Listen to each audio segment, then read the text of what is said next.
سلام به بچه یوتیوب و اینستاگرام. امروز اومدیم سراغ نمایندگی لاماری در ایران مال. شرکت آریان پارس این خودروی جوان پسند و اسپورت رو در ایران عرضه میکنه و به نظرم خودروی بسیار جذاب و با کیفیته و باز به نظرم از شرکت فونیکس بسیار جذابتر و با کیفیت تره.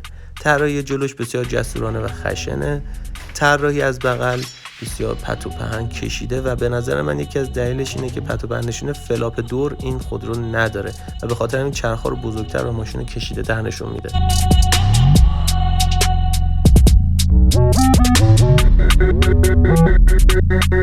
طراحی عقب این خودرو هم که باز اسپورت 4 تا اگزوز داره و اگزوز فیک نیست، واقعیه. چراغ‌های عقب به هم پیوسته است که در تمام خودروهای جدید این مورد رو میبینید. این خودرو از یه موتور 1500 لیتری توربو شارژر بهره میبره و یه گیربکس 7 سرعت دوال کلاج تر داره که 195 اسب بخار قدرت تولید میکنه و 285 نیوتن متر کشت‌آور. به نظرم ماشین پرقدرتیه ولی شتاب آنچنانی نداره.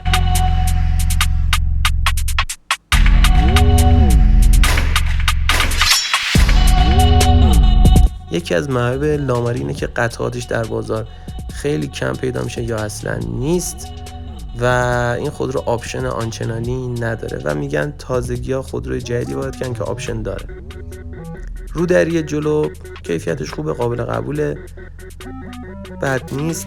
یه طراحی دوخت قرمزه که ماشین رو اسپورت‌تر نشون میده. دیزاین صندلی و داخل بسیار خوبه، چرم صندلیش کیفیتش خوبه،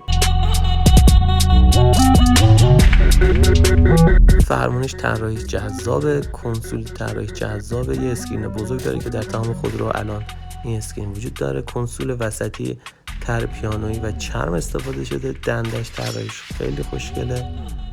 در کل دیزاین خوبی داره و طراحی داشبوردش خیلی خوبه.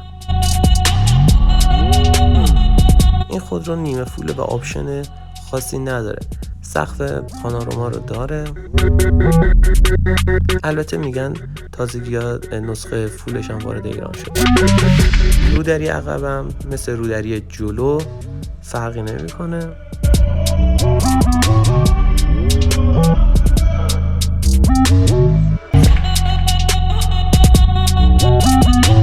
جای پا اوکیه، نه خیلی بزرگه نه خیلی کوچیک.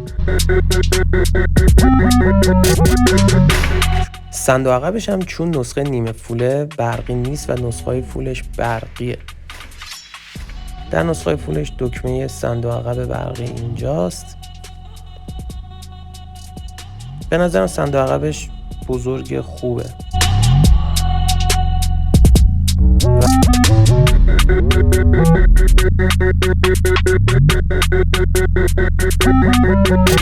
در کل اگه نسخه فولش به بازار بیاد و خدمات پس از فروشش یه ذره بهتر شه و قطعاتش گیر بیاد، به نظرم ماشین بسیار خوب و با کیفیتی. دوستای گلم سابسکرایب و لایک یادتون نره. تا ویدیوی بعدی خدا نگهدار همتون.